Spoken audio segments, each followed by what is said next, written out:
ఇవాళ మనము ప్రెగ్నెన్సీలో బ్లీడింగ్ గురించి మాట్లాడుకుందాము.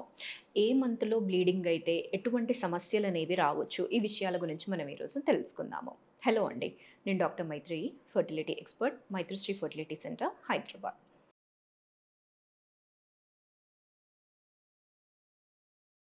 సో, నార్మల్‌గా మొదటి 3 నెలలు అనేది ప్రెగ్నెన్సీ వచ్చినప్పుడు చాలా క్రూషియల్. చాలామంది పెద్దవారు గూడా అంటుంటారు. 3 నెలలు అయ్యే వరకు జనరల్‌గా ప్రెగ్నెన్సీ వచ్చినట్టు కూడా ఎవ్వరికీ చెప్పొద్దు అనేది. దాని వెనకాల రీజన్ ఏంటి అంటే 3 మంత్స్ అనేది ప్రెగ్నెన్సీ అనేది చాలా క్రూషియల్. అది ఎటు సైడ్ అయినా కానీ టర్న్ అనేది అవ్వచ్చు. ఆ ప్రెగ్నెన్సీ అనేది ఏ విధంగా వచ్చినా న్యాచురల్ అయినా, ఐయుఐ కన్సెప్షన్ అయినా, ఐవీఎఫ్ అయినా ఏ విధంగా అయినా కానీ ప్రెగ్నెన్సీ వచ్చిన తర్వాత ప్రతి ఒక్క ప్రెగ్నెన్సీ అనేది సిమిలర్‌గానే ఉంటుంది. అది ఇప్పుడు ఫస్ట్ 3 మంత్స్‌లో అబార్షన్స్ అయ్యే రిస్క్ అనేది కూడా ఎక్కువగా ఉంటుంది. అందుకే మొదటి 3 నెలలు అనేది చాలా క్రూషియల్ అయినది. ఇప్పుడు ఈ 3 మంత్స్‌లో అనేది ఈ అబార్షన్స్ అయినా కానీ, బ్లీడింగ్ అయినా కానీ ఎక్కువగా అయ్యే ఛాన్సెస్ అనేది ఉంటుందనమాట. సో, బ్లీడింగ్ అవుతుంది అంటే జనరల్‌గా దాని వెనకాల రీజన్ ఏముండొచ్చు? ఫస్ట్ వచ్చేసి లోపలేమైనా కానీ కలెక్షన్ అనేది ఫిల్ అవ్వడము. అంటే ఇప్పుడు కొన్నిసార్లు ఎక్కువగా మనం ట్రావెల్ చేసినా కానీ, లేదు అంటే ఎక్కువ స్ట్రెన్యూయస్ వర్క్ అయినా కానీ, ఇలాంటివి ఏమైనా కానీ బాడీ అనేది స్ట్రెస్‌లోకి పోయినప్పుడు లోపల చిన్న చిన్న బ్లడ్ వెసెల్స్ అనేది బ్లీడ్ అయిపోయి గర్భసంచిలో ఏదైతే ప్రెగ్నెన్సీ సాక్ అనేది ఉంటుందో దాని పక్కన బ్లీడింగ్ లాగా కనబడుతూ ఉంటుంది.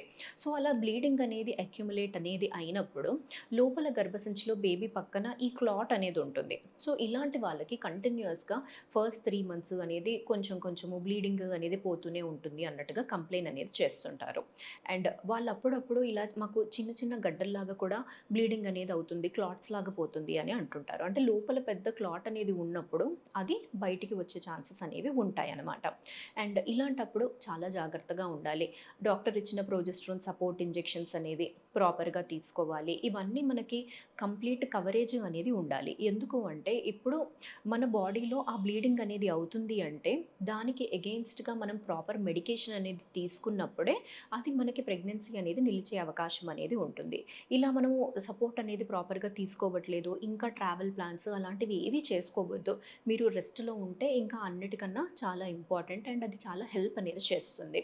ఏమవుతది ట్రావెల్ అనేది చేసినప్పుడు బాడీ ఇంకా స్ట్రెస్‌లోకి పోతుంది. క్లాట్ ఇంకా పెద్దగా అయ్యి గర్భసంచిలో ఫారెన్ బాడీ లాగా ఉంటుంది. దానివల్ల అబార్షన్ కూడా అయ్యే ఛాన్సెస్ అనేవి ఉంటాయి. అందుకే ఎప్పుడైనా కానీ మీకు ప్రెగ్నెన్సీలో ఫస్ట్ 3 మంత్స్‌లో బ్లీడింగ్ అనేది మీకు కనపడుతుంది అంటే కంప్లీట్‌గా రెస్ట్ తీసుకుంటే అది ఐడియల్‌గా ఉంటుంది. సో, 3 నెలలు దాటింది. 3 నెలలు దాటిన తర్వాత అప్పుడు మీకేమైనా బ్లీడింగ్ కనపడుతుంది అంటే ఫస్ట్ మనం చూసుకోవాల్సింది మీకు గర్భసంచిలో మాయ ఎక్కడ సైడ్ ఉంది అనేది మనం ఎవాల్యుయేట్ చేసుకోవాలి. స్కాన్ చేసినప్పుడు గర్భసంచిలో మాయ అనేది కనపడుతుంది. మాయ అంటే ఏంటి? బేబీకి, మదర్‌కి ఏదైతే కనెక్షన్ అనేది ఉంటుందో అదే మాయ. ఆ మాయ అనేది ఈ బేబీకి మనకి న్యూట్రిషన్ సప్లై, బ్లడ్ సప్లై అన్నీ కూడా దాని నుంచే అవుతుంది. సో, దాని పొజిషన్ అనేది గర్భసంచిలో ఎక్కడ ఉంది?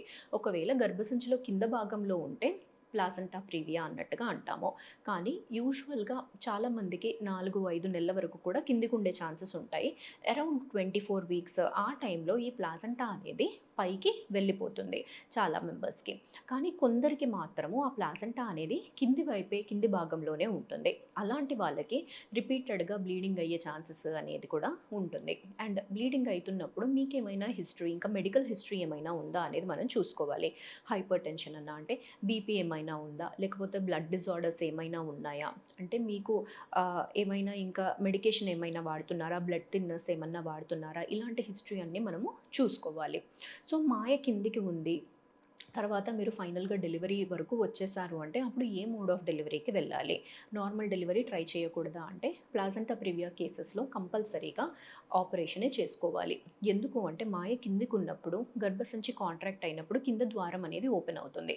అలా ఓపెన్ అయినప్పుడు డైరెక్ట్‌గా ఆ మాయ అనేది ఆ ఓపెన్ పొజిషన్‌లో ఉంటుంది. సో, బ్లీడ్ అంతా అయిపోయిన తర్వాతనే బేబీ బయటికొస్తుంది. ఆ టైంకి బేబీ కంప్లీట్‌గా ఎఫెక్ట్ అయిపోతుంది. అందుకు ప్లాజెంటా ప్రివియా లాంటి కండిషన్స్‌లో కంపల్సరీగా ప్లాన్డ్ సి సెక్షన్సే మనం చేసుకోవాలి. అండ్ ఈ బ్లీడింగ్స్ ఏమైనా ఉన్నాయి, హైపర్ టెన్షన్ ఏమైనా ఉంది అంటే అప్పుడు మనం లాస్ట్‌కి ఫైనల్‌గా ఆప్షన్స్ అనేది చేసుకోవాలి. అసలు ఈ పేషెంట్‌కి మనము నార్మల్ డెలివరీ చేసేలాగా ఉందా? లేకపోతే ఆపరేషన్‌కి వెళ్ళాలా? అన్న ఆప్షన్ అనేది మనము చూసుకోవాలి. సో, ఇలా మనకి ప్రెగ్నెన్సీలో బ్లీడింగ్ అవుతుంది అంటే కరెక్ట్‌గా ఏ కారణం వల్ల అవుతుంది అనేది మనం ఫస్ట్ ఎవాల్యుయేట్ చేసుకుంటే, దాని ప్రకారం ట్రీట్మెంట్స్ అనేవి తీసుకుంటే అప్పుడు మనం సేఫ్‌గా ఉంటామండి. Thank you.